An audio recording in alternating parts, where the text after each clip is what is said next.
Chris, ça fait 5 ans que tu fais rien parce que tu te fous pas de ce que le monde pense, genre. C'est loser, là. OK, à mon pic de vie, puis tout alentour de moi fonctionne. J'ai ma carrière de rêve, j'ai mon chum de rêve, j'ai ma maison de rêve, j'ai ma famille de rêve. Je suis encore dans un état d'âme qui est pas confortable, puis je sais que je suis capable de plus. T'es à terre, genre. C'est soit ça ou je me tue, genre. Ouais. Il y a des gens que c'est vraiment là. Fait qu'à ce moment-là, c'est bien beau, là, va marcher pendant 1 heure le matin, genre, ouais, fuck you, va marcher pendant 1 heure le matin, est-ce que j'ai dit de me pendre, genre, voyons. On change plus souvent nos tailleurs sur notre char qu'on va voir un psychologue, Ouais. mais crime. Ouais. Dans le pire moment de ta vie, là, où est-ce que tu te sentais pas bien, là, c'est comment se sentir. Comment que tu te sentais, puis c'est comment se sentir de même. Un sentiment de vide, de juste, il y a rien. Il y a rien qui est vraiment important, puis il y a plus rien qui vaut full la peine, en fait. T'as-tu eu envie de mourir dans ce processus-là? Oui. Puis sur quoi tu t'accroches? Ben, tu t'accroches à ceux qui veulent que tu t'accroches aussi, tu sais. T'as du monde qui t'aime, puis c'est pas ça ta vie, tu sais. C'est pas normal qu'à 22 ans, t'avais plus le goût de vivre, mettons. C'était juste la petite Marie-Lou qui essayait de nager, là, puis qui avait un peu de la misère, puis que j'avais juste besoin d'une coupe de flotteurs, puis c'était vous autres, mes flotteurs. Va vers l'aide, parce que c'est sans aucun doute la seule bonne réponse. C'est la seule bonne réponse, puis tu vas jamais regretter ça. Puis aujourd'hui, on a le privilège de te recevoir au podcast. J'ai fait un gag tantôt. On a reçu ton père déjà sur le podcast ici aussi. Fait que finalement, c'est un privilège de t'avoir ici. Merci de l'invitation. Pour te mettre dans le contexte, là, je pense que tu connais un peu l'intro. Puis l'objectif du podcast, c'est de parler du parcours plus que de la destination. Fait qu'on disait tantôt que maintenant, tu es rendue créatrice de contenu à temps plein. Fait que tu as lâché ta job justement pour faire ça à temps plein. Fait que nous, on s'intéresse un peu à qu'est-ce que tu as passé à travers, comment que ça a commencé tout ça, puis comment que tu as fait pour te rendre puis avoir l'audience que tu as aujourd'hui. Fait que c'est un peu ça qu'on veut comprendre. Puis en parallèle à ça aussi, j'aimerais beaucoup qu'on touche puis qu'on parle de santé mentale parce que c'est évidemment un des sujets que tu traites le plus dans ta création de contenu. Fait que c'est ça. Fait que je pense qu'on va être en mesure de traiter les deux sujets. Fait que si on fait un espèce de backtrack, tu nous expliques un peu où est-ce que ça a commencé, ça, Marie-Lou Octopino, créatrice de contenu, influenceuse, peu importe comment qu'on peut appeler ça. Là. Fait que non, c'est ça. En fait, ça part de loin. Je te dirais, en 2007, je me suis ouvert un compte sur YouTube direct quand ça l'a ouvert, tout ça. Puis j'étais très... j'avais mon petit laptop, j'étais bien curieuse de tout ça, les réseaux, puis l'Internet en général. Puis rapidement, j'ai compris que c'était quelque chose qui venait très naturellement chez moi, que j'aimais vraiment ça. C'était comme quasiment un genre d'échappatoire. Souvent, j'étais dans ma chambre, j'aimais bien la musique puis tout ça, mais tout ce qui était vidéo YouTube, des trucs de même, ça m'a accroché vraiment vite. Puis, je te dirais peut-être en 2015, j'ai essayé de commencer à faire ça, là, des petites vidéos sur YouTube, ici et là. Puis, étant que je suis, j'ai un petit peu stoppé ça par peur du jugement, puis par peur de ce que le monde pensait de tout ça, parce que c'est facile de rire de ça avant que tu sois quelqu'un pour vrai puis que tu fasses vraiment une différence là-dedans. C'est comme la partie tough que j'étais pas prête à affronter, je pense. Puis 5 ans plus tard, même plus que ça, en 2021, j'ai commencé sur TikTok. Ça a été vraiment comme entamé par un gros épisode pas très le fun de santé mentale. J'ai eu un diagnostic de dépression. Puis à la fin de cette rencontre-là avec ma psy, je me suis dit, OK, là, là, je suis rendue là, j'ai pas le choix de m'aider. Mais comment? Comment m'aider? Comment me sortir de là? Sans outils vraiment, à part ma psy qui m'aide un petit peu. Puis elle me dit, faudrait que tu trouves des moyens de vivre ta peine puis tes émotions autres que, de juste pleurer tout seul dans ta chambre, genre. Mais tu sais, j'ai pas de hobby, c'est quoi, aller peinturer, genre, je peinture comme un doigt, tu sais, fait que je sais pas si c'est la meilleure comparaison. Non, mais honnêtement, mais tu sais, un doigt qui peinture, je sais pas, là. On est dans la création d'expression. comme un doigt. Regarde, on se comprend, tu sais. Ouais. Fait que, c'est ça. Fait que je me dis, comment faire? Je sais pas tant c'est quoi les hobbies, comment, tu sais. Fait que je me dis, écoute, rien à perdre rendu là. Fait que je décide de faire une vidéo sur TikTok. À ce moment-là, j'ai environ 40 abonnés, je pense. Puis c'est une vidéo, je dis, OK, là, j'ai besoin de votre aide à quiconque me regarde. Puis je veux que vous me donniez des idées de quelque chose que je peux faire pendant 1 heure à chaque jour pour aider ma santé mentale. Fait que de là a commencé le genre d'effet boule de neige de les gens, des inconnus répondaient puis me donnaient des idées, tu sais, des petits défis, des petites affaires à faire, juste pour me changer les idées. Non, pas sauce piquante. Okay. Puis, Ça, c'est une bonne... Ça reste à la peinture de fin. doigts, Ah, peinture Le de truc de doigts. la sauce piquante, c'est un ça, c'est le bon. truc Ah ouais. préféré à mon Continue. frère. Mais non, c'était même pas des... Mais tu vois, la sauce piquante, c'est même pas dans ces eaux-là que je cherchais. T'sais, c'était plus comme des petits divertissements, tu sais. Puis j'ai commencé à faire ça, une vidéo à chaque jour que je faisais quelque chose de ma santé mentale. Fait que ce soit de prendre une marche, d'aller, de faire du mandala, genre, c'est des affaires de même. Puis ensuite de ça, à travers ça, s'en est suivi les défis d'anxiété sociale. Puis de là, tout a déboulé. A découlé à partir de là. Ouais, exact. Fait que, dans le fond, là, moi, l'exemple ou la corrélation que je fais avec partir une chaîne YouTube ou une plateforme, Ouais. c'est un peu comme se faire... Moi, je me suis déjà fait pousser une back coiffe. Fait que, tu sais, Ah t'as comme la partie in-between qui est comme qui est rough. Là, tu sais, Ouais. Au début, t'es excité, là, t'es comme, Chris, je me laisse pousser les cheveux, ça va être fou. Ça va être... Puis là, t'as comme le in-between, t'as de l'air du Chris, t'as le goût de tout raser. Ouais. Ouais. Puis là, si tu perdures puis t'attends, ben là, finalement, tu finis avec une belle back wife puis t'es beau bonhomme en tabarouette. Là. Hein, Joe? J'aime C'était beau pas être vraiment là. la comparaison, mais continue, Non, ça l'image va est bien bonne. aller un moment donné. Mais tu sais, la page, comme tu disais, t'as commencé en 2007, Non, 2009. non, j'ai commencé à faire des vidéos, Ouais, mais moi, sur en YouTube. 2015. Ah, moi, j'ai commencé en 2007. Ouais, c'est ça, en 2007, Parce t'avais qu'à ce commencé moment-là, à c'était beaucoup avec le publier. chant, right? Ouais. Définitivement, ça a commencé en étant plus moi qui voulais m'exposer en tant que chanteuse. À Puis la quand base. tu commences, mettons, à créer ce contenu-là, Ouais. initialement, tu sais, là, tu chantais au début, fait que c'est dans le but de te faire connaître, c'est Ouais. dans le but de... Ben, je veux dire, c'est sûr que les buts ont changé dans tout ça. Je Ouais. pense qu'à la base, j'ai toujours voulu faire une carrière dans le divertissement, que ce soit musique ou télé ou peu importe. Le but premier, je pense, que de tout ça qui m'a motivée, je pense que justement, en regardant ces gens-là en 2007, quand j'avais 10 ans, littéralement, c'est comme, waouh, ça a l'air, tu sais, c'est fou, tu sais, ils sont connus. Tu sais, à la base, je pense qu'il y avait beaucoup de moi qui voulaient être connus, tout simplement, sans trop savoir, tu sais, à la base, je chantais, fait que je voulais être connue pour ma voix, mais j'aimais beaucoup l'idée de la célébrité. Puis c'est comme je vous dis, le regard a beaucoup changé parce que justement, cette célébrité-là est vite devenue, tu sais, cette idée-là de devenir célèbre, ben OK, ben tu t'exposes à un public quand même, puis Ouais. tu peux recevoir des...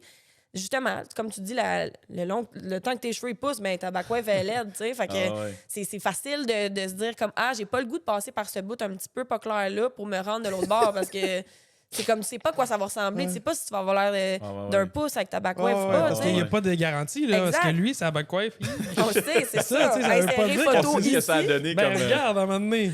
Le Ah, monde ouais. visualise, mais nous, on a des exemples. C'est ça. Mais non, c'est ça. Fait que c'est difficile de s'accrocher à ça. Mais à la base, c'est ça. C'est la célébrité. Je pense que de tout le monde qui veut s'exposer sur les réseaux, Ouais. le but, je veux dire, la manière que ça fonctionne, c'est qu'il faut que tu aies Ah ouais. de l'engagement. Il faut que tu aies du monde qui te regarde. Mais le but a beaucoup changé quand que je suis devenue plus, justement, concentrée sur créer du contenu, puis qui a été vraiment influencé par la santé mentale à la base. Parce que moi, à ce moment-là, c'était plus... Je me disais, ben moi, mon but, c'est de m'aider. Fait que si je peux aider quelqu'un, ben c'est ça que ça va donner, mettons. Fait que là, c'est rendu plus ça. C'est plus le fait d'être connu, mais pour des raisons qui vont faire une différence. C'est pas vraiment juste d'être connu comme une influenceuse Ah ou ouais. une créatrice de contenu. Faire des conneries ou écœurer du monde. Ouais, rien puis que c'est pour correct de faire des Ah, conneries ouais. puis des vidéos de même, mais moi, mettons, je pense qu'à travers ça, c'est important pour moi d'avoir un message puis qu'à la base, quand on me regarde, c'est pas juste Marie-Lou, la créatrice de contenu, c'est ben elle parle de sa santé mentale puis c'est correct puis c'est banal puis c'est le fun, genre. T'es plus focusé sur l'impact Ouais, que 100 000 à l'heure. de juste avoir de la visibilité pour Ouais. avoir de la visibilité. Ben oui. Puis qu'est-ce qui a changé entre... Parce que là, mettons, tu disais pendant la pandémie, fait que c'était en 2021, tu as commencé ton TikTok? 2021, j'ai commencé mon TikTok. 2021, puis là, on est en 2023, presque 2024. T'as comme 20 000 abonnés 25 sur 000. 25 000. Puis tu sais, je veux dire, c'est Way pas to ça qui go. fait en sorte que t'es bonne ou pas, le nombre d'abonnés. Mais Ouais, je veux non. dire, t'as quand même 25 000 personnes qui décident de suivre le contenu Ouais. que tu crées, ce qui est quand C'est même fou, ouais. impressionnant puis remarquable. Fait que entre 2021 puis 2023, tu t'es bâti une audience de Ouais. 25 000 personnes. Entre 2015 puis 2021, c'est passé quoi, mettons? C'est passé 5 ans. 5 ans? 6 ans? Ouais. C'est passé 6 ans de... Eh ben c'est bizarre, puis je pense pas que j'en ai jamais parlé sur TikTok ou peu importe, mais j'ai eu 5 ans de stagnant. En fait, là, j'ai commencé mes vidéos, j'étais bonne en 2015, je faisais une fois par semaine sur YouTube, tout ça, puis là, je suis rentrée au cégep, puis ça a commencé à se savoir que je faisais des vidéos YouTube. Personne n'était méchant, personne n'en a ri, mais j'ai comme eu la crainte que peut-être que ça pourrait créer ça. Puis j'ai commencé aussi à travailler dans les bars, puis j'ai trouvé comme beaucoup de... Tu sais, je me suis beaucoup retrouvée dans une nouvelle gang avec des nouveaux amis, puis c'était très excitant. Puis je me suis dit, ah, ben ça, c'est plus ça que j'ai le goût de vivre là. Fait que j'ai tout arrêté un peu par je veux pas trop que ça se sache. Tu sais, j'arrive dans un monde, le monde a l'air cool, le monde a l'air de fitter. Fait que j'ai le goût de fitter un peu. Fait que ça me tente pas d'être la fille qui fait des vidéos sur YouTube. Fait que j'ai arrêté. Puis pendant ces 6 ans-là, je veux dire, j'ai travaillé à temps plein, j'ai habité à Montréal, j'étais allée habiter à Sherbrooke. Puis un soir, à Sherbrooke, j'étais toute seule chez nous, puis j'ai retrouvé j'étais sur YouTube, j'ai trouvé mes vieux vidéos. Puis j'ai vu ça, puis j'ai vraiment, vraiment, vraiment pogné un 2, que ça m'a bouleversée. Je regardais ça, puis je me disais, Chris, ça fait 6 ans que il n'y a rien qui bouge. Puis là, je me regardais, puis j'étais comme, Chris, j'étais bonne, j'étais bonne, puis j'étais... C'était-tu ta toune? Non, c'était pas des tunes, c'était vraiment... C'était pas celle-là. C'était ta préférée? Mais t'avais pas eu comme 200 000 écoutes mais ça, c'était le chant, mais j'avais vraiment fait des vidéos YouTube là, de créatrices de contenu. J'en avais fait une avec Ma, puis tout, là, tu sais. Fait que, bref, je regardais ça, puis j'étais en mode, Chris, ça fait 5 ans que tu fais rien parce que tu te fous pas de ce que le monde pense, genre, c'est loser, là. Genre, eux autres, ils avancent là, pendant ces 5 ans-là, là, ils en ont rien à chier de ce que tu fais. Puis toi, tu décides quand même de t'arrêter, puis de... Tu sais, j'avais vraiment besoin de vivre ce que j'ai vécu dans ces années-là, mais reste que ces 5 ans-là, ben au pire, ça a été formatif, parce que ça a fait en sorte qu'après ça, ben quand j'ai vu ces vidéos-là, puis que je me suis dit, voyons, qu'est-ce que tu fais? Ben ça a été le début du parcours vers le... Mettons que ça, c'était comme en novembre, mais là, en janvier ou en février, j'ai sorti ma première vidéo TikTok. Fait que ça a vraiment été juste 5 ans de comme un peu pilote automatique, je sais pas trop ce que je fais de ma vie. Tu faisais un petit peu de contenu, tu restais impliqué. Ben, pas vraiment même, tu sais, sur Instagram, avec mes amis, mais encore une fois, c'était vraiment... J'avais vraiment peur, je pense. J'avais un gros souci que mon environnement autour de moi me juge. Ce qui fait en sorte que peut-être dans ces moments-là, tu te questionnes si t'es dans le bon environnement parce que les gens autour de toi sont censés te supporter puis t'aimer. Fait que je pense que c'était vraiment de tout ça que c'est vraiment juste ça. C'est un 5 ans de à rien pour que finalement je fasse comme OK, ça va faire. Puis une fois que je suis partie, ben ça part. T'sais. Puis je pense que c'est là que tu vois aussi que la constance, surtout en création de contenu, fait un estifi de bout de chemin parce que il y en a du contenu, c'est de la pisse. Là. Ouais. Puis, tu sais, je vise pas personne, là, mais t'envoies beaucoup de contenu que c'est vide, bon vide, rien, vide, c'est vide, là, c'est vide de qualité. Là. Mais ils sont constants, puis ça pogne. Mais c'est la constance qui fait la différence parce que c'est ça qui va faire la différence entre ceux qui vont rester puis développer quelque chose. Parce qu'il y a aussi, oui, les abonnés, mais l'engagement. Surtout sur TikTok. Tu sais, mettons, puis en général, en fait, l'engagement, c'est ce que tu peux avoir 100 000 abonnés puis avoir des vidéos avec 150 likes en moyenne. Fait que, tu sais, le nombre d'abonnés, c'est facile de devenir viral, mais ce qui va faire en sorte que tu vas rester puis que tu vas faire un vrai impact, c'est la constance puis la pertinence de ton contenu aussi. Parce qu'il y en a tellement, c'est saturé, là, TikTok, Instagram, name it. Fait que ce qui fait en sorte que tu fais la différence, ben c'est ça. Il faut que ton contenu soit constant puis aussi bon. Parce qu'à un moment donné, sinon, Ben, si tu veux, sur du long terme, il faut que tu sois en mesure d'offrir de la valeur. On parlait tantôt justement que tu as décidé d'avoir un impact dans ton contenu plutôt que de juste créer du contenu pour créer du contenu. En bout de ligne, tu peux arriver à ton objectif d'une façon ou d'une autre, mais plus tu crées de la valeur, ben, plus ton engagement va être important. Plus l'impact va être grand, ben, plus eux vont en parler. Puis je pense que ça fait effet boule de neige, là, surtout avec les algorithmes. Là, quand tu as beaucoup d'engagement sur une publication, ben, ça attire d'autres mondes qui ont des intérêts similaires. Il y en a qui sont vides, mais intéressant, c'est tout. Là, je veux dire, la santé mentale, là, c'est un sujet qui, à notre époque, est encore tabou, mais qui va chercher du monde.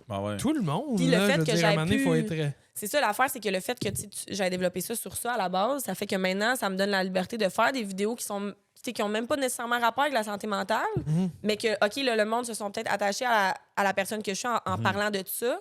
Puis ça fait en sorte que n'importe quand que j'ai besoin de parler de ça ou que je sens que je peux faire une vidéo là-dessus, bien, que c'est accueilli comme il faut. Puis ça fait en sorte que ça me permet maintenant de diversifier mon contenu. Puis c'est juste moi, puis ce que je vis, puis en général. Puis en même temps, ça se rattache. Mais c'est parce que se rendre jusqu'à parler de santé mentale aussi te donne l'étiquette d'être vrai.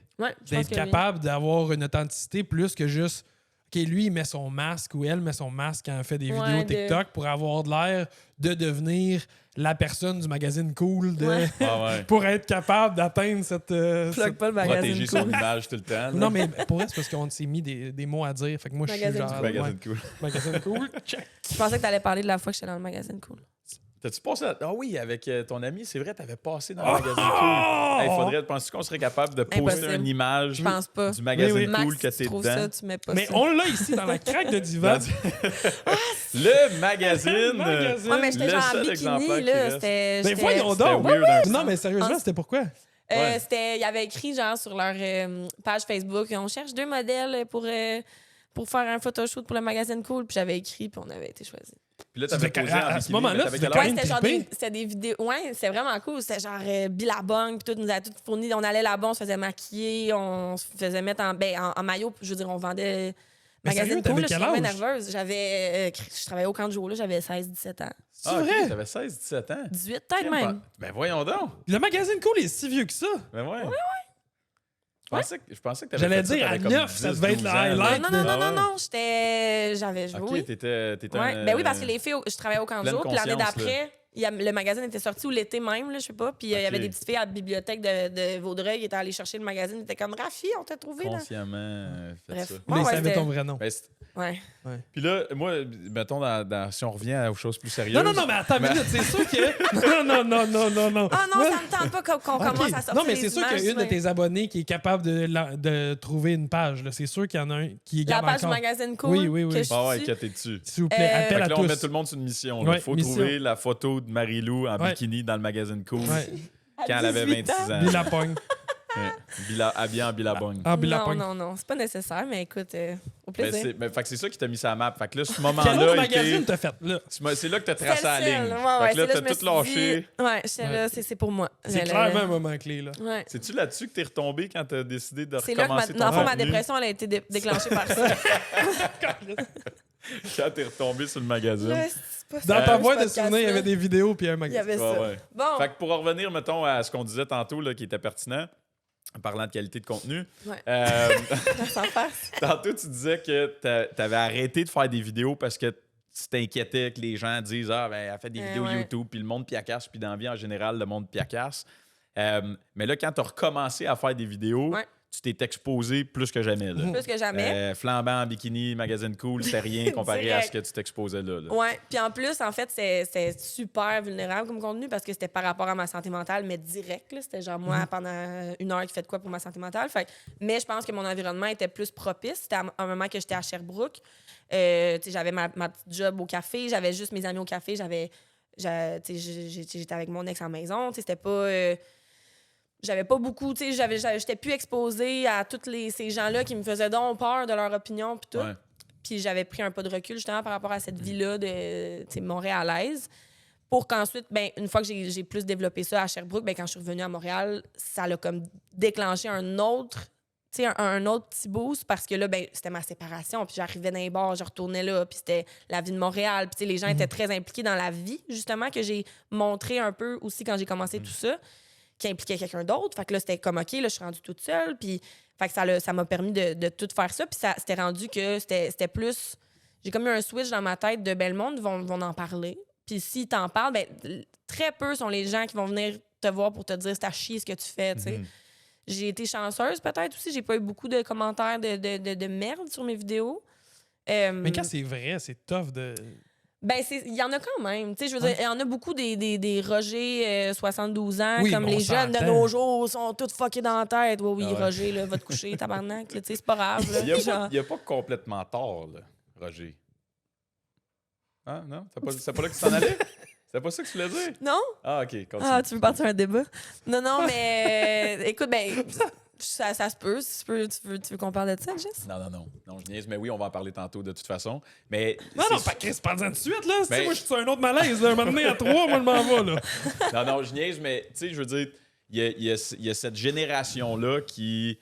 Pour eux, la maladie mentale, ça n'existait pas. Là, mais c'est dans leur éducation. Là, c'est dans leur éducation, puis c'est dans la façon qu'ils ont grandi puis qu'ils ont été élevés. Fait que pour eux, quelqu'un qui dit je vais pas travailler parce que je file pas ou parce que je suis dépressif ou parce que ça l'a jamais existé. Puis pleure pas non plus, leur réalité, leur comparable, mais c'est ça, c'est juste les petites filles...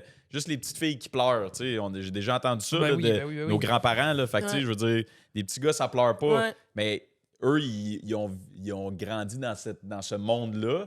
Fait que sont pas proches du monde actuel non plus. Là. Tout d'abord, par contre, je rappelle que c'est pas notre public cible. Ouais, non, je me dis, restez dans votre monde, votre réalité. Je suis pas là pour moi de t'en colisser. Exact. Ça parce que je pense que c'est important aussi quand tu t'en vas là-dedans de comprendre c'est qui ton public cible, parce que sinon, c'est facile de se dire genre, il a raison. Puis, mais Roger, 72 ans, de Magog...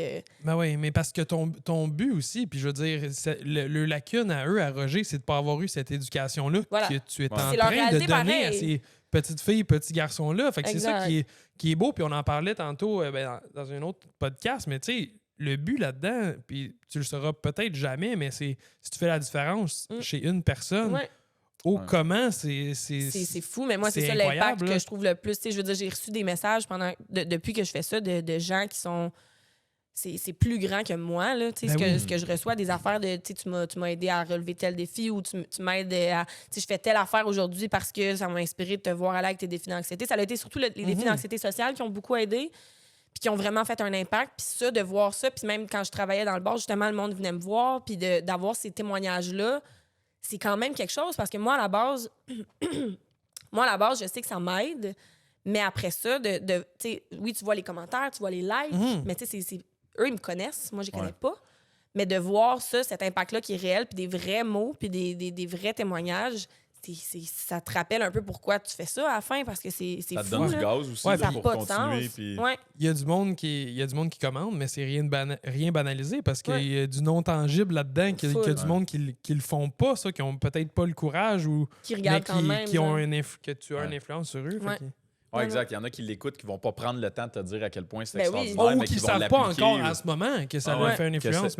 Il y a beaucoup de monde qui regardent, qui sont silencieux. Même moi, je ne suis pas une consommatrice de contenu très active du fait que je like, mais je commente pas vraiment beaucoup les TikTok puis des choses comme ça. Le plus parce que maintenant, je veux dire, c'est ma gang, là. Fait qu'il faut que j'essaie de. Mais c'est ça. Mais en général, je veux dire, il y en a beaucoup, beaucoup aussi qui sont silencieux. Fait que, en tout cas, ça reste que chaque personne qui regarde et qui consomme et qui est influencée d'une belle manière par ça, je suis très reconnaissante. Puis, dans ton processus de travailler sur ta santé mentale, oui, t'aides les autres, mais à quel point tu as évolué, mettons, du moment que tu as commencé ta plateforme TikTok, tu étais dans quel mindset versus le mindset que tu as aujourd'hui? Qu'est-ce qui s'est passé en tout ça? Là?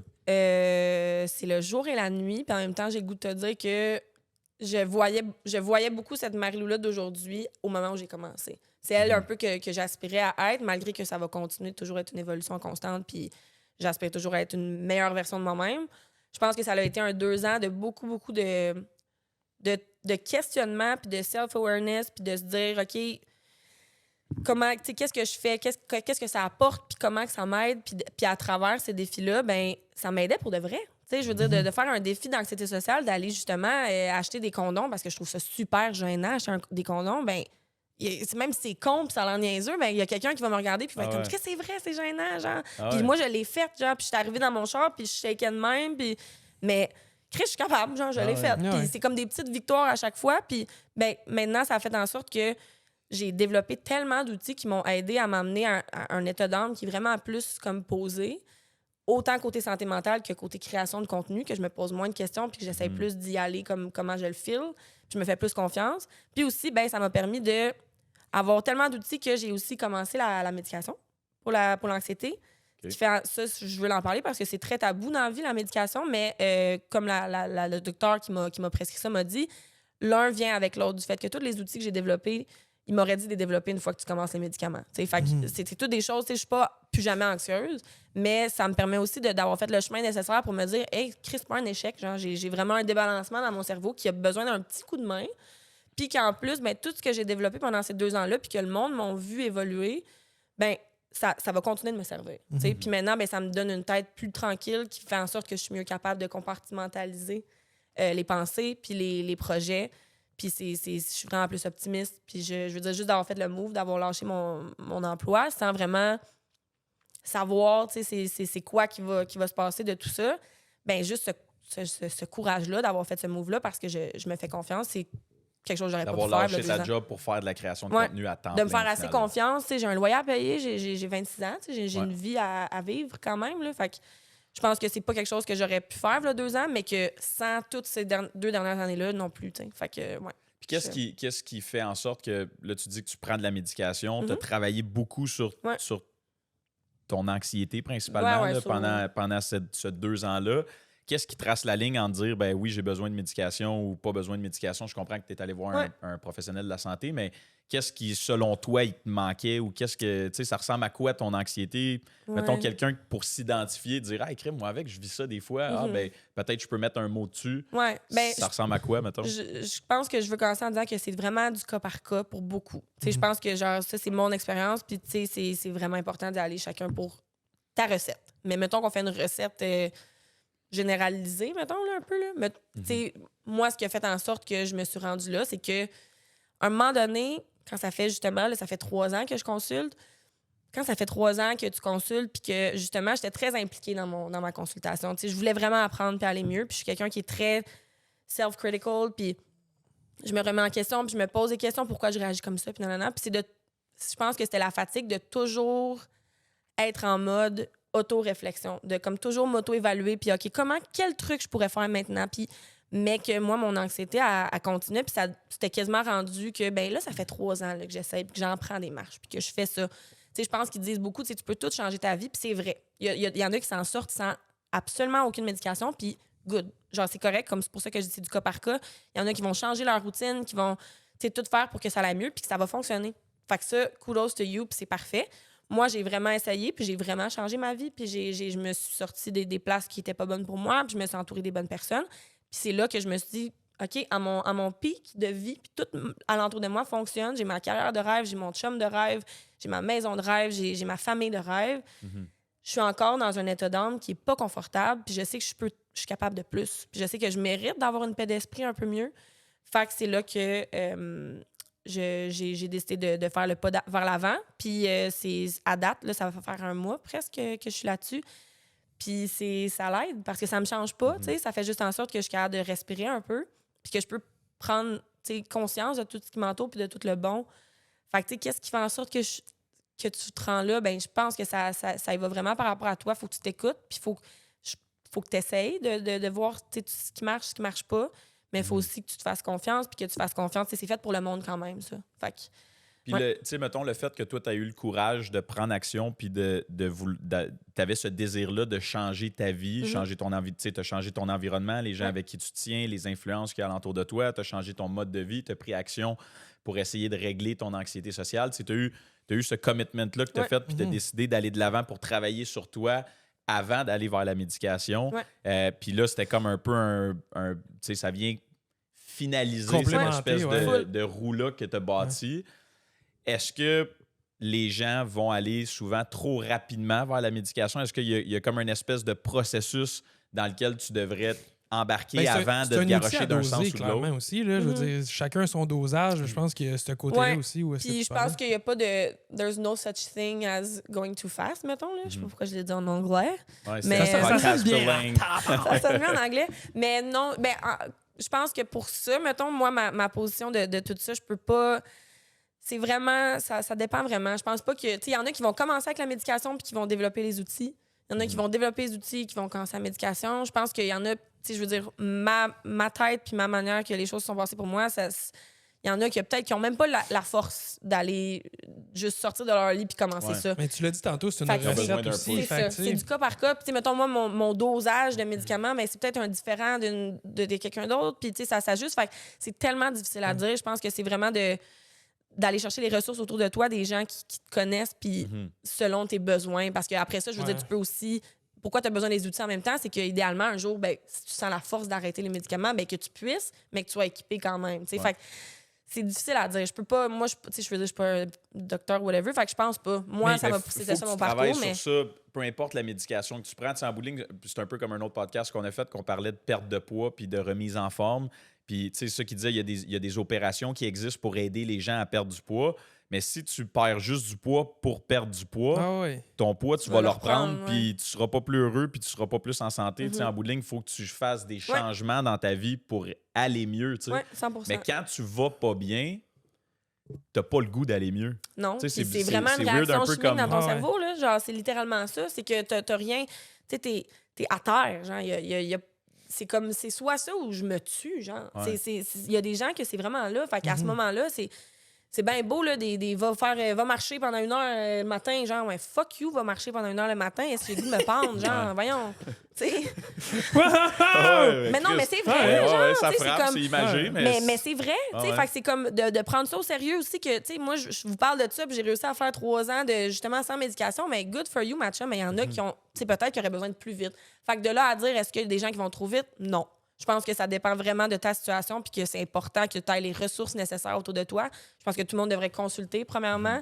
C'est quelque chose qui aide beaucoup à mettre de la lumière sur ça. Consulter un psychologue, un médecin, peu importe. Mais tu sais, c'est vraiment du cas par cas. Mais de prendre le temps aussi. Parce que je trouve que des fois aussi, autant que ce soit la médication ou le psychologue, souvent, les gens, avec le manque d'éducation, quoi que ce soit, voient ça comme une finalité. Genre, maintenant, j'ai mes médicaments. Ouais, mais ça là, je trouve que c'est une des plus grandes erreurs parce que, justement, il y a le dosage qui est super important. Ouais. Tu sais, tantôt, tu parlais de recettes, là, mais je veux dire, si tu mets trop d'œufs dans tes crêpes, là, ils goûteront pas la même affaire. Là. Fait que, tu sais, il y a quelque chose là-dedans où est-ce que autant voir un psychologue, là, moi, je l'ai entendu beaucoup, là, puis je trouve ça triste, là, mais tu sais, j'ai fini en cassette, j'ai vu le psychologue. Là. Après ça, tu fais quoi? Moi, je l'ai faite. Là. Ouais. Ça, c'est quelque chose. Non, mais Chris, tu ris, mais. C'est parce qu'ils pensent que c'est comme la. C'est ça. OK, ben là, c'est ça. J'ai fait mon bout de chemin, mais tu sais, il y a quelque chose là-dedans où est-ce que, tu sais, on change plus souvent nos tailleurs sur notre char qu'on va voir un psychologue, mais crime, il y a un manque d'éducation là-dedans parce que. Il y a quelque chose de beau à être capable d'être vulnérable puis de parler de nos problèmes autant à des amis qu'à des personnes, des fois, où est-ce que tu n'es pas capable de le parler avec tes proches, mais si... C'est ça, la beauté de ça, tu sais, c'est ça, mais en même temps aussi, la médication, un psychologue, quoi que ce soit, c'est des outils. Il faut juste savoir comment les utiliser. Là, je veux dire, c'est ça qui est fou. Prendre le temps, mais c'est beau ce que tu as dit, parce que c'est vrai que c'est de prendre le temps de vraiment comme... passer au travers de ce processus-là. Pas juste te dire... Parce que c'est ça aussi, c'est quand que ça arrête. Genre, c'est quand que tu arrêtes d'essayer d'être meilleur. Genre, c'est quand que tu essaies... C'est comme un peu... Tu sais, tu finis par te sentir... Mais c'est là que, justement, OK, c'est quoi les progrès? Tu sais, quand tu consultes, souvent, moi, quand je consulte la thérapie que j'ai faite, que j'ai graduée, justement, ben c'est comme des cours, quasiment. Puis tu sais, quand tu te rends au bout, là, puis tu gradues, là, tu te dis, mais tu sais...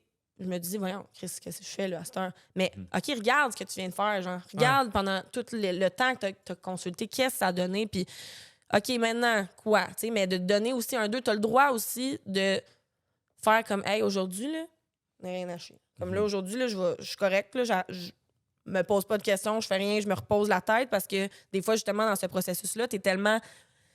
OK, c'est quand j'arrive, là, c'est quand c'est fini, là. Je peux-tu, genre, aller plus vite? Je peux-tu aller mieux, genre? C'est quoi la recette? C'est quoi le médicament?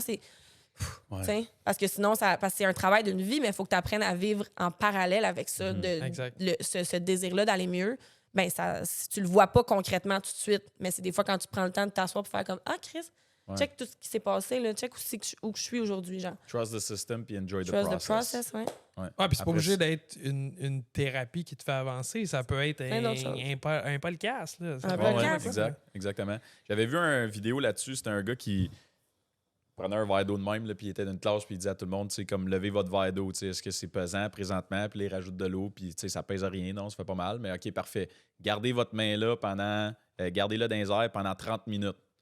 Après 30 minutes, là, tu vois que tout le monde commence à baisser parce que ça fait mal dans l'épaule. Ben, il disait c'est un petit peu ça. Il dit tu traînes quelque chose qui, pour toi, présentement, n'a pas de l'air important.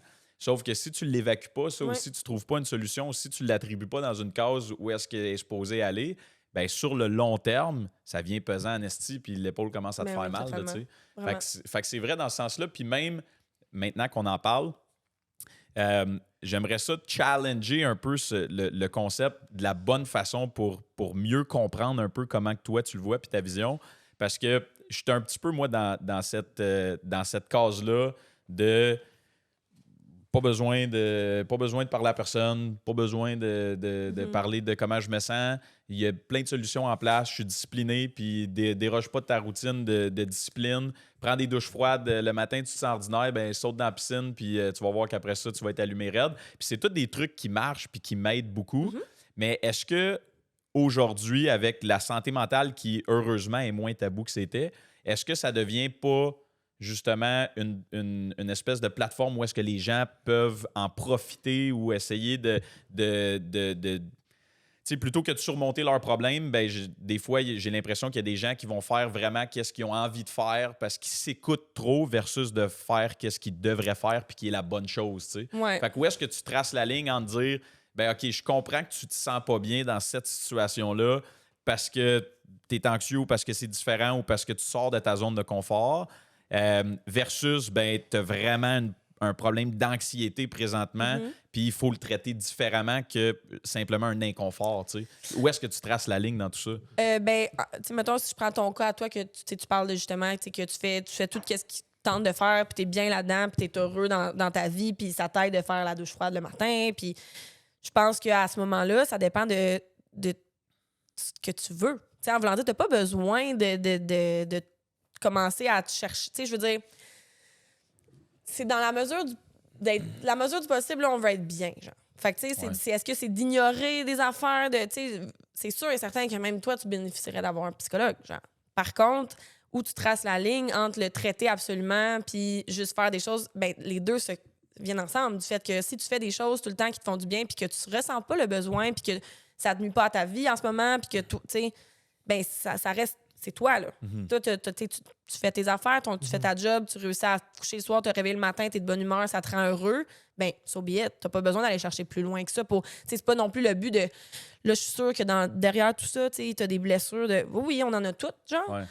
Mais là, ça, c'est ton parcours à toi de savoir c'est où tu te situes là-dedans. Puis peut-être qu'à un moment donné, ben, à travers tout ce beau-là que tu réussis à créer à l'entour de ta vie, puis que tu fais plein de belles habitudes de vie qui font que t'es bien, mais peut-être qu'à un moment donné, quelque chose qui va arriver, que ça va déroger ta routine, puis que là, tu vas ressentir le besoin de comme crime. J'ai moins de facilité à faire ce que je faisais avant, puis j'ai moins l'envie, j'ai plus le goût de me coucher, je suis fatiguée. Mais là, à ce moment-là, tu peux faire les démarches pour aller voir parce que si tu es physiquement blessé, tout de suite, tu t'en vas à l'hôpital, tu vas checker. Mais tu sais, des fois, c'est plus tough, plus long, mais t'es pas obligé. C'est moins concret, c'est moins évident. Oui, mais tu sais, c'est pas non plus... Le but, c'est pas de se remettre en question quand ça va bien, parce que je pense pas que c'est nécessaire pour tout le monde. C'est pas tout le monde qui veut aller chercher ces réponses-là, à ces bobos-là.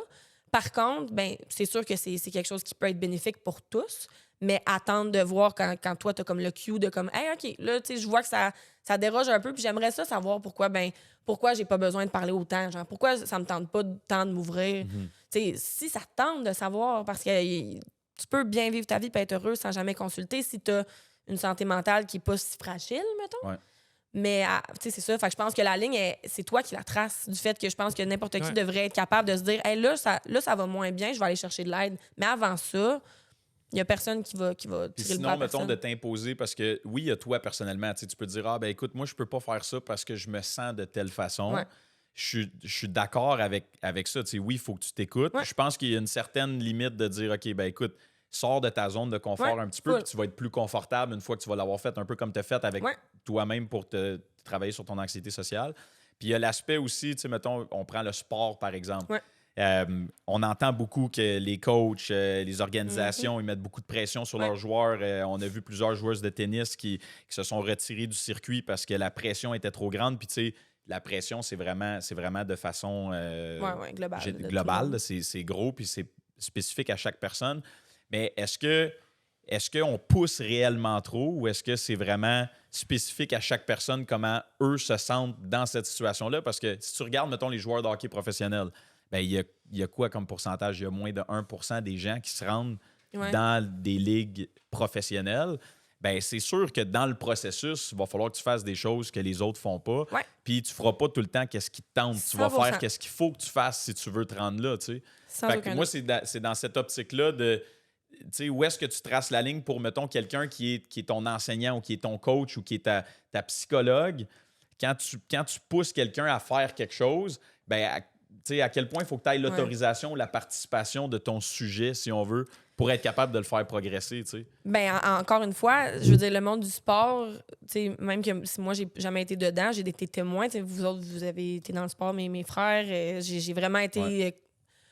J'ai connu beaucoup de sportifs, mettons, puis je pense que c'est une mentalité qui est quelque chose. T'sais, mettons, moi, je pourrais pas avec ma... Je vois que c'est très... C'est ça. Fait que, encore une fois, je veux dire, si tu t'embarques puis tu veux être dans NHL, ben oui, tu vas te faire pousser puis tu vas faire des choses que les gens normaux font pas, puis ça, t'auras pas le choix parce que c'est ça le but que tu veux. Fait que, OK, il va falloir que tu fasses ça pour te rendre là, mais c'est réel, ça a été vu, c'est concret, là. Fait que même si tu sens comme la piste, ben ça a l'air que c'est ça, faut que tu fasses pareil, tu sais. Fait que genre, mais est-ce que je pense que c'est un... Tu sais, je peux pas vraiment me prononcer là-dessus parce que je connais pas. Tu sais, moi, je sais pas c'est quoi ça fait réellement sur le cerveau, cet impact-là de pression puis tout ça, mais ça marche. Ouais. Ça marche parce que les résultats sont là.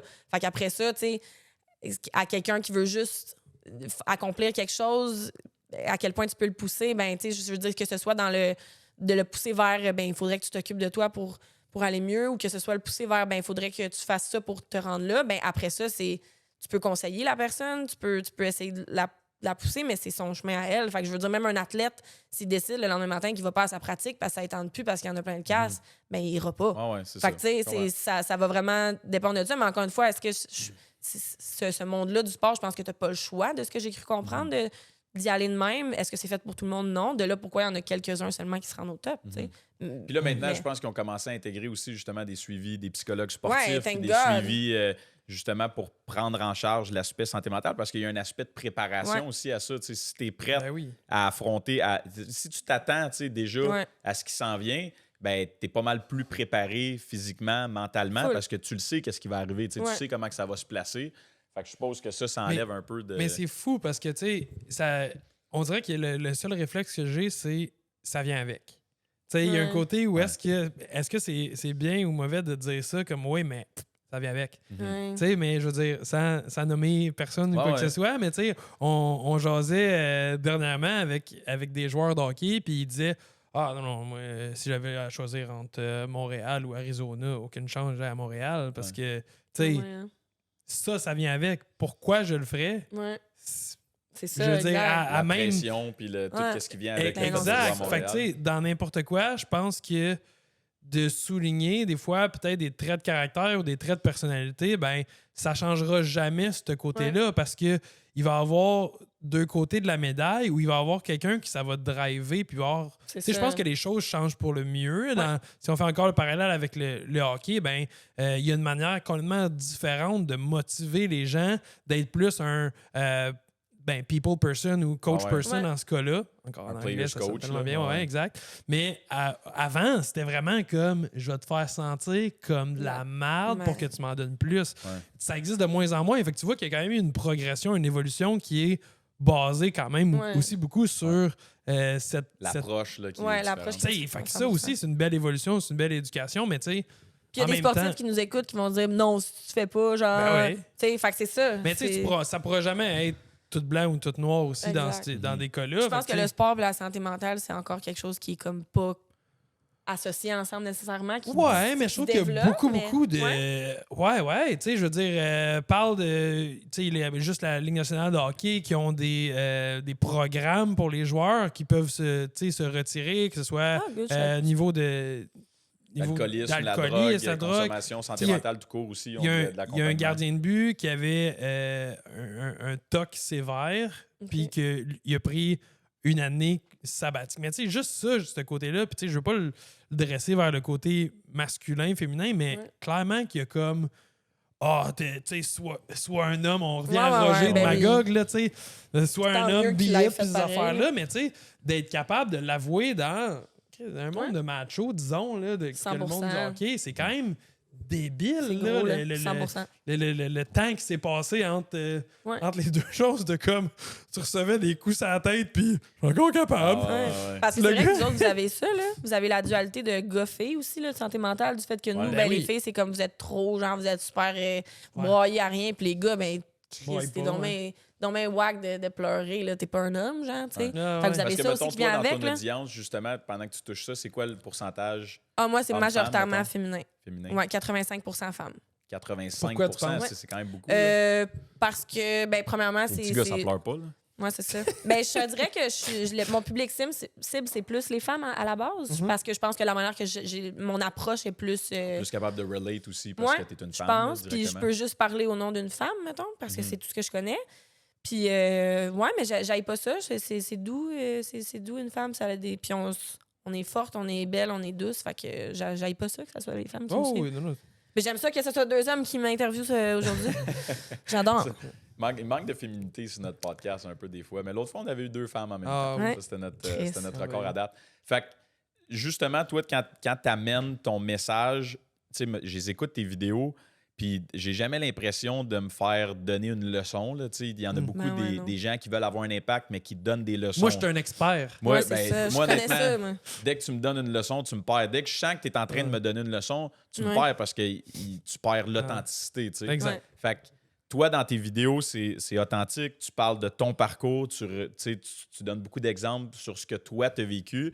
Fait à quel point ça, tu penses que ça t'aide d'être passé par là? C'est comme, mettons, un alcoolique qui dit à un autre, ou un non-alcoolique peut pas comprendre un alcoolique qui a arrêté de boire et dire « Ah ouais, je comprends, ça doit être dur. » Non, tu comprends pas. Fuck all, t'as aucune astuce d'idée. C'est zéro, là, tu sais. Ben, je pense que c'est un peu le même principe. Ouais, je pense que ce qui fait en sorte que le monde vienne s'identifier, c'est que, tu sais, je vais souvent parler d'une expérience qui vient de m'arriver ou quelque chose que je suis en train de vivre, puis de comment que je cope avec à ce moment-là. Puis, fait que d'entendre quelqu'un qui partage que tu es en train de vivre ça là, ben, automatiquement, tu sais que elle comprend parce qu'elle est dans le même bateau que moi qui le regarde dans mon cell, tu sais. Fait que je pense que oui, c'est dans le même optique de peut-être le fait de partager ce que je sais par mes expériences plutôt que d'essayer de dire comme voici la recette magique genre pour tout régler tes problèmes. J'imagine que ça aide parce qu'à travers ça, je veux dire, il n'y a pas de perfection non plus. Tu sais, je veux dire, pas plus tard que la semaine dernière, j'ai fait une vidéo comme quoi je m'en allais à un party de voisins parce que mon bloc à Brossard, ils ont mis des papiers. Bref, fait que j'étais bien nerveuse. Finalement, on est arrivé là-bas, il y avait 2 personnes. Fait que j'ai choqué. J'ai pas été capable d'y aller parce qu'il y avait 2 personnes. Mais là, moi, je me dis, il faut que je dise ça, faut que je dise, faut que je raconte que finalement, j'ai choqué. Puis là, le monde, qu'est-ce qui s'est passé au party? Puis tout. Fait que, encore une fois, c'est pas... Je suis pas arrivée en disant comme, ouais, on est allé, c'était vraiment cool, c'était tough. Mais, tu sais, non, je suis pas allée. J'ai choqué Chris. Mais le monde des commentaires, Chris, 2 personnes, j'aurais fait pareil. J'aurais fait pareil. 2 personnes, panique. 2 personnes, c'est bien des plateaux de crudité, man. Plateaux de crudité, puis 2-3 personnes. Les 2 personnes qui étaient là, c'était les 2 personnes qui l'organisaient. Peut-être, mais personne n'est allé à son party. Mais t'étais allé à quelle heure? On était allé à 6h30, c'était à 6 le party. On s'entend quelqu'un qui placarde... J'ai un party chez nous, là. Non, mais c'est dans la salle commune, là. Fait que je sais pas, c'est du monde, c'est du monde des blocs. Bref, je suis pas allée. Fait que ça pour dire que ça, je l'ai dit aussi, que, regarde, vous étiez nombreux à me demander comment ça s'était passé, mais ça s'est pas passé. Fait que, tu sais, encore une fois, c'est ma recette secrète, je pense, c'est d'être vrai. Puis de. Chris, quand tu te plantes, puis comme tout le monde, genre. Fait que c'est ça qui manque peut-être sur les réseaux, c'est qu'on voit beaucoup de beaux, genre, puis de parfait parce que tu choisis, veux pas, là. Puis même moi, je veux dire, je vais pas commencer à. Tu sais, je veux dire, je me filme pas non plus dans les moments que je suis en crise avec mon tabasco, comme tu dirais. Fait que. Raconte le truc de la sauce piquante. Toutes les gens qui ont consulté des psychologues pour la gestion d'émotions vont savoir de quoi je parle. C'est un truc qui a vraiment fait rire Gis, puis qui comprend encore pas. Ouais, mais c'est parce que c'est ce que tu t'écris dans la tête. Je le raconte. Finalement, c'est pas toi qui raconte. On s'en va dîner au resto. Un moment donné, ça donne, on est frères et sœurs, on s'en va manger au restaurant. D'un coup, t'es en train de jaser, pas trop qu'est-ce qui se passe. Tu sors une bouteille de tabasco de ses poches. Elle est là, dans la bouche, dans les yeux. Dans la bouche. Là, je suis là, voyons donc ce qui se passe. Elle a de la sauce piquante, même, qui coule partout d'en face. Elle dit, je pensais que j'allais faire une crise d'anxiété, fait que c'était pour me changer les idées. C'est ça le truc de la sauce piquante. C'est ça le truc de la sauce piquante. Ça enlève ton focus. C'est comme dans le temps, le monde, là, il se faisait faire un tatou, il se faisait piquer, là, puis il mordait d'une corde, là. Fait que dans le fond, toi, ta sauce piquante, c'est comme mordre d'une corde. Ça, écoutez, n'essayez pas ça à la maison. C'est tout ce que j'ai à dire. Non, en fait, c'était le tabasco glaçon, whatever. C'était comme un truc, moi, qui venait de sortir de ma petite réunion de psychologue, toute contente. Je viens voir mon grand frère en haut. J'ai dit, Jess, j'ai appris un full bon truc. Tu peux prendre un glaçon quand tu te sens comme. Mais c'est vrai, quand tu te sens, mettons, genre, tu sais, comme un peu la douche froide. Là. Tu te crisses un glaçon dans la bouche, c'est frais en esti, tout ça. Fait que ça te donne le goût de prendre un 2. Fait que le tabasco, ça fonctionne aussi. Fait que je disais ça, il était là, tabasco dans les yeux. Non, mais moi, c'est juste l'image parce que je suis pas très éduqué en trucs pour la santé mentale. De façon générale, je suis très connaissant, très éduqué. Mais pour la santé mentale, Je suis dans la ligue à Roger qui parlait à peu près. Mais tu t'en viens meilleur. Ben oui, je suis pas mal. Tu t'ouvres. pas mal meilleur. C'est un petit émotif, le gag, c'est parce qu'elle avait les petites bouteilles de Tabasco sur son porte-clés. Fait que là, moi, je faisais juste l'imaginer dans la scène qu'elle s'en va pour faire de l'anxiété, puis elle était en avant de quelqu'un, puis là, elle se met à chugger une bouteille de Tabasco. Comme si ça rendait moins anxieux que. Mais quand, dans le fond, le scénario du film de ta vie, cette scène-là, on la tourne. Il va falloir que ça se passe. Tourner, Il va falloir que ça se passe, mais fait que là, au moins, tu connais le truc de la sauce piquante. Fait que, mais c'était quelle? C'était la comme piquante ou genre la Tabasco chipotlée. Ouais. C'est quelle ta sorte? Il n'y a pas nécessairement de sorte. Sinon, c'était des bonbons sûrs aussi. Tu peux te mettre un bonbon sûr. Les bonbons sûrs, les Warheads. C'est vrai que c'est bon parce que. Mettons que tu es en train de stresser avec quelque chose. Rien dans les yeux. Les waste, les affaires, comment ça s'appelle? Les Warheads. Les bonhommes, genre. Vraiment sûr, là. Mais tu te mets ça dans la bouche, là, si t'es en train de penser à quelque chose, tu penses pas à rien. Non, c'est clair. Fait que ça te l'air l'esprit, fait que le truc. Pas dans les yeux, dans la bouche. Pas dans les yeux, dans la bouche. Fait que pour en revenir justement aux utilisations de Tabasco. Mais on vient tout au magazine Cool, juste deux minutes. Tu peux-tu nous donner des exemples, mettons, de moments que tu as vécu qui ont été difficiles dans ta vie, que tu as dû surmonter ou des. Tu sais, si tu nous ramènes un peu, mettons, dans des moments qui ont été plus difficiles. Puis ce que tu as fait, je comprends que c'est pas une affaire qui fait en sorte que c'est réglé, c'est un processus, comme on a parlé depuis tantôt. Mais comment tu t'es senti, genre, mettons, dans le pire moment de ta vie, là, où est-ce que tu te sentais pas bien, là, c'est comment se sentir, comment tu te sentais, puis c'est comment se sentir de même. Je veux pas être un bummer, là. Non, mais mettons qu'on se renvoie à quand que j'ai commencé à consulter, mettons. Ça peut-être être ça, genre? Ouais, oui, mettons ton moment le plus difficile dans ta vie, là, tu te sens comment à ce moment-là? Là? Écoute, j'ai même moi, au Soleil Podcast, on parle bon. Fait que quand ma mère. Non, c'est pas vrai. Non, c'est pas vrai, maman, ça n'a pas rapport avec toi. Je te dirais que le moment le plus sombre de ma vie, ça a été sûrement quand. Je te dirais janvier 2021, pas mal quand je déménageais chez vous. Pas à cause que je déménageais chez vous. Ça m'a fait plaisir, j'ai commencé à comprendre que la santé mentale puis tout ça, c'était quelque chose qui existait quasiment. Là, ça a l'air niaiseux de même, mais j'étais pas en connaissance de peu importe c'était quoi l'anxiété ou la dépression, j'en entendais parler. Je veux dire, j'ai des proches qui ont vécu ça ou qui vivent ça, ou peu importe. Puis, je te dirais que c'est comme un sentiment de vide, un peu de... j'habitais à Montréal, puis là, la pandémie, elle venait de frapper pour la deuxième fois, mettons. C'était octobre 2020, puis vers, mettons, janvier 2021. Puis c'est un sentiment de... Comme beaucoup, je pense, qui ont dû se... Il y a beaucoup... Ça, c'est l'avantage, je trouve, de la pandémie, c'est qu'il y a beaucoup de gens qui ont eu le temps de se poser les bonnes questions, peut-être. Fait que c'est à ce moment-là, je veux dire, c'est un sentiment de... Tu sais, le monde arrête. Fait que toi, ton monde, il consiste en quoi? T'sais? C'est quoi ton monde à toi? Puis fait que c'est de te retourner puis de te dire, tu sais, c'est quoi mes relations? C'est quoi la relation que j'ai avec mes proches, ma famille, avec moi-même?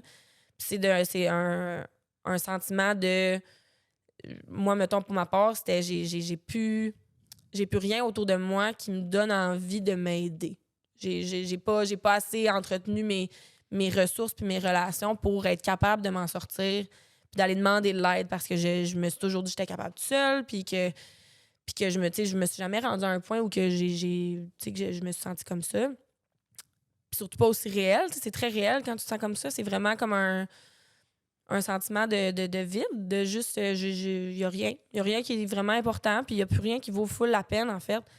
Puis j'ai eu la chance d'avoir j'ai la chance d'avoir des parents qui sont très présents émotionnellement puis qui sont capables de m'accueillir là-dedans. Notamment mon père, que c'est lui, en fait, qui m'a aidé. On a appelé une ligne de crise pour que je puisse trouver justement de l'aide. Parce qu'à ce moment-là, moi, je voulais juste de l'aide. Puis je pense que c'est le cadeau que je me suis fait, c'est d'aller chercher de l'aide parce que c'est la dualité est là. C'est est-ce que tu vas t'aider ou pas? Parce qu'à ce moment-là, il n'y a pas grand-chose qui te donne envie de t'aider. Puis c'est toujours la bonne réponse de s'aider. Ça, newsflash. Punchline, c'est ça, la bonne chose à faire. Mais ouais, c'est un genre de vide qu'une fois que tu vis, tu n'as plus le goût de vivre ça. Surtout une fois que tu vois qu'est-ce qu'il y a de l'autre côté. Puis c'est ce qui m'a propulsé vers cette quête-là à juste aller mieux tout le temps. Puis de juste faire en sorte que les outils existent, puis le beau existe autour de toi. Puis même à travers des gens ou des relations que peut-être que à la base, t'as négligé ou que t'as passé un peu au-dessus. T'sais, moi, ma famille, même, j'ai longtemps été comme quand j'ai déménagé à Montréal, puis j'étais plus avec mon père, j'ai beaucoup pris de distance avec vous autres, ma famille, puis tout ça. Puis c'est dans ces moments-là que tu réalises que, OK, c'est qui tes piliers, c'est sur quoi tu peux t'accrocher. Puis c'est souvent là que les gens show up for you, puis c'est ce que vous avez tous fait. Puis on en est là aujourd'hui. Puis qu'est-ce que, mettons, tantôt tu disais que tu n'as plus le goût de vivre ça. Est-ce que dans ton processus où est-ce que tu te sentais vraiment pas bien, tu t'es-tu déjà posé la question si tu avais encore le goût de vivre? T'avais-tu eu envie de mourir dans ce processus-là? Oui. Puis sur quoi tu t'accroches? On va tout se mettre à broyer ici. Mais non, mais je viens émotif un peu parce que, je veux dire, c'est touchant. Moi, quand je pleure puis je parle en plus, là, j'ai un esti de voix de marde. Mais notre lien de proximité savais qu'on allait broyer aussi. aujourd'hui. Mais est-ce que, tu sais, quand tu vis ça, comment tu t'en sors? Sur quoi tu t'accroches? Parce que tu le disais, quand ça va pas bien, t'as pas nécessairement le goût de mieux aller. Ouais. Fait que qu'est-ce qui te donne cette lumière-là ou qu'est-ce qui... Ben moi, c'était... excusez-moi. Chris. Excusez-moi qui a fucké la patente. Là. Je savais que c'était moi qui allais fucker ça. Ben, tu t'accroches à ceux qui veulent que tu t'accroches aussi, tu sais. Fait que moi, c'était vous autres. C'était maman, toi qui étais là à ce moment-là aussi. Puis c'est de t'accrocher aux gens que tu es capable de dire à quelqu'un « j'ai besoin d'aide », puis qu'eux sont capables de te recevoir puis de dire comme « ça va être correct ». Tu as du monde qui t'aime, puis c'est pas ça ta vie. C'est pas normal qu'à 22 ans, t'aies plus le goût de vivre, mettons. Mais je pense que c'est les gens qui te prennent au sérieux aussi, puis qui comprennent que c'est vrai, qu'est-ce que tu vis, puis que tu n'essaies pas d'exagérer ou d'en mettre, peu importe. Puis c'est ces gens-là qui te donnent le goût de t'en sortir parce que c'est eux qui voient au travers de toute cette merde-là, puis qui voient que dans le fond, ben, c'était juste la petite Marie-Lou qui essayait de nager, là, puis qui avait un peu de la misère, puis que j'avais juste besoin d'une coupe de flotteurs, puis c'était vous autres, mes flotteurs. Mais c'est vrai que c'est bon. Puis tu sais, pour ceux qui se sentent dans ces situations-là puis qui sont plus toutes seules, Ouais. c'est quoi les ressources? C'est quoi il y en a plein. Pour les jeunes, mettons, il y a tel jeune que j'ai pu collaborer avec eux. C'est une grosse équipe. Il y a des centres d'appel qui sont là pour ça. Puis que ce soit un proche. Je veux dire, il y a beaucoup aussi des gens... Si t'es pas dans cette situation-là, je pense qu'on connaît tous quelqu'un qui a de la misère avec sa santé mentale. Fait que ce soit pour toi-même ou pour toi qui sais pas trop comment gérer un proche, que justement il s'isole, puis il y a beaucoup, beaucoup de ressources, puis ça serait pertinent de mettre les numéros de téléphone, si jamais. Mais il y a plein de monde, même si t'es gêné d'appeler, maintenant, il y a des trucs de chat. Puis on n'est jamais réellement tout seul. Mais c'est facile de se sentir tout seul. Fait que oui, si c'est pas quelqu'un de ton entourage, puis que tu sens justement que tout le monde est contre toi, puis souvent c'est un peu ça, là, le sentiment que tout s'écroule, puis que tout est... Ben, il y a des ressources qui sont là, qui sont faites pour ça, puis des gens qui sont entraînés pour gérer ça, puis te recevoir. Comme moi, c'était ça, la première chose que j'ai faite, c'est un appel, c'est un monsieur que j'ai parlé au téléphone, que c'est lui le premier qui m'a validé, puis qui m'a dit, ben voici un numéro que tu peux appeler, puis voici la psychologue que tu peux avoir. Puis, ben lui, je le connais pas, je sais même pas c'est quoi son nom encore à ce jour, mais c'est la première personne qui m'a dit comme, hey, je te crois. Ben ouais. Ça part, là. Puis est-ce que c'était long, ça, après? Disons, le processus, parce que souvent, on entend ça beaucoup, là, tu sais, le côté, oui, t'as un psychologue, mais c'est dans 8 mois. Là, ben, moi, je veux dire, j'avais le privilège de pouvoir consulter au privé. J'ai eu de l'aide monétairement de, justement, mes parents qui voulaient m'aider à... Parce que je leur ai dit, c'est quand tu brises de quoi d'un magasin, tu le payes. Vous m'avez brisé, payez ma fucking thérapie. Je leur avais dit ça pour vrai, mais c'était une farce. C'est pas des... C'est bon, en esti. Fait que non, c'est ça, j'avais ce privilège-là parce que je vais continuer.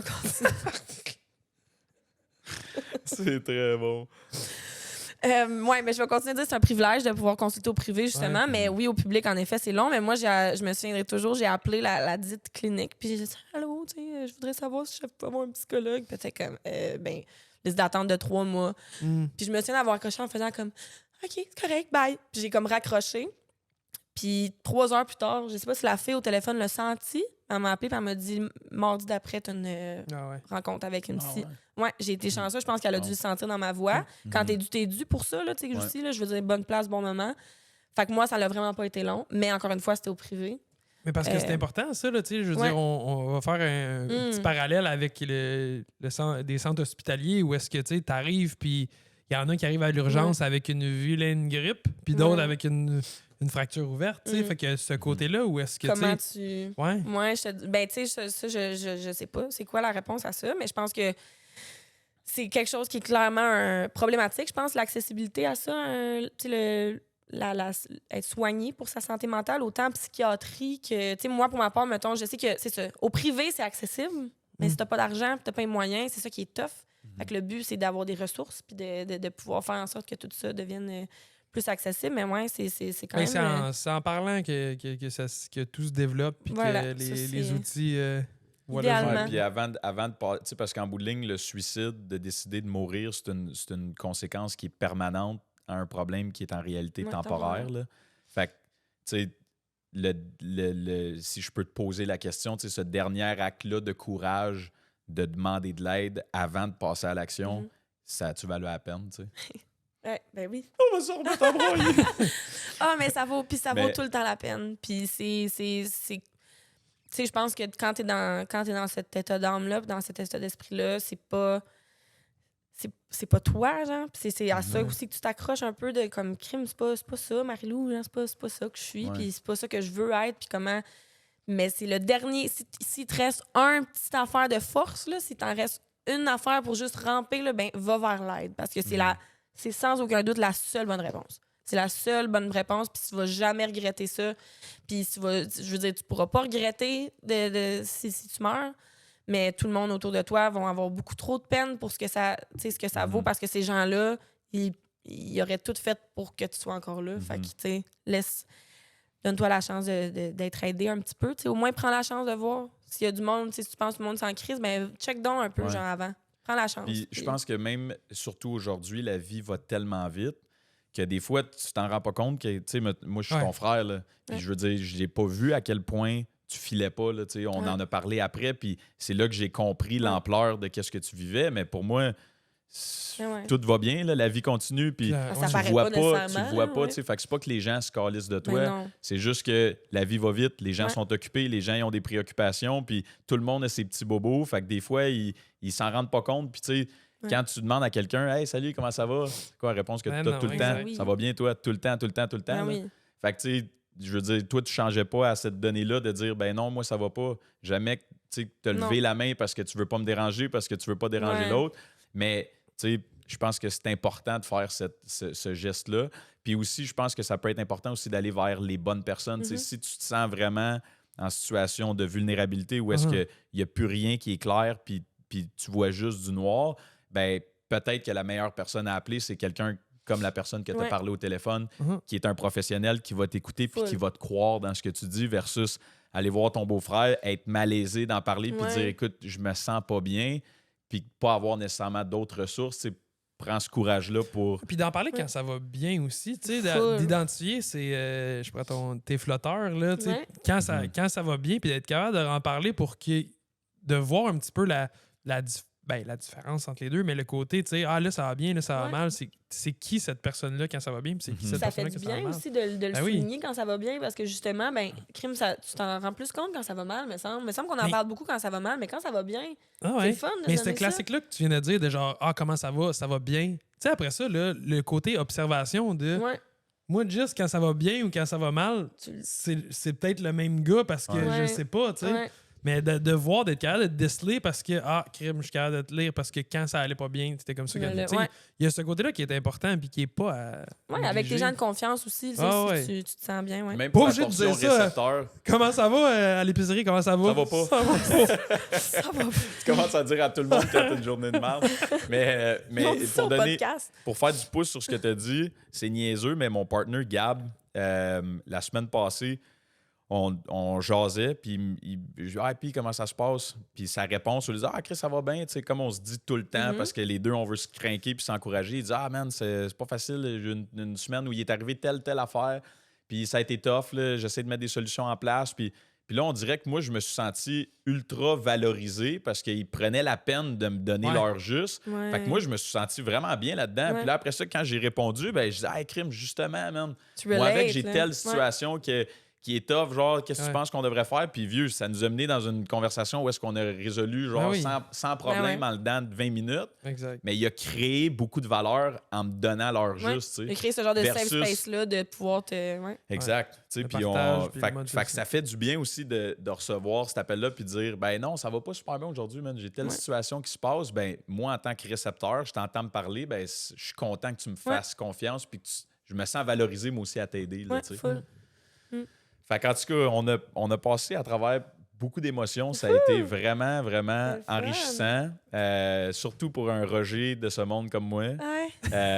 Mais je pense que ton parcours est inspirant, puis ta force de caractère, puis de voir où est-ce que tu es. Tu sais, quand on parle justement de parcours Salem, ben je pense que c'est là que toute son importance est démontrée. Tu sais, à quel point, oui, tu es rendu où est-ce que tu es aujourd'hui, puis c'est beau parce que tu as un sourire d'en face. Mais tu es parti d'un endroit où est-ce qu'il y avait des larmes qui coulaient, tu sais. Fait que dans le processus, ben c'est ça qui a fait la femme que tu es aujourd'hui. Puis je te félicite. Puis merci d'inspirer tout le monde que t'inspires. Puis continue de faire le travail que tu fais. Puis au lieu de se laisser sur ma voix de marde, je vais te lancer ça de ton côté. Puis si tu avais une chose à dire aujourd'hui pour closer ça de la meilleure façon possible, ce serait cool. Ben, je vous encourage tous à vous aimer super fort. Puis si vous avez une vie, puis c'est vous autres qui choisissez de A à Z. Littéralement, t'es la seule personne avec qui tu vas être 24/7 toute ta vie. Fait que ça donne mieux si, mettons, tu t'aimes pas mal. Donne-toi de l'amour, répands de l'amour. Répands de l'amour, donne-toi de l'amour, occupe-toi de ta tête, puis lâche pas la patate. Yes. Hey, je vous aime, les amis. Je t'aime, Joe. Je t'aime, ma soeur. Merci d'avoir participé. Ça fait un moment fabuleux. Puis on se refait ça. On se refait ça. Solide. Good show.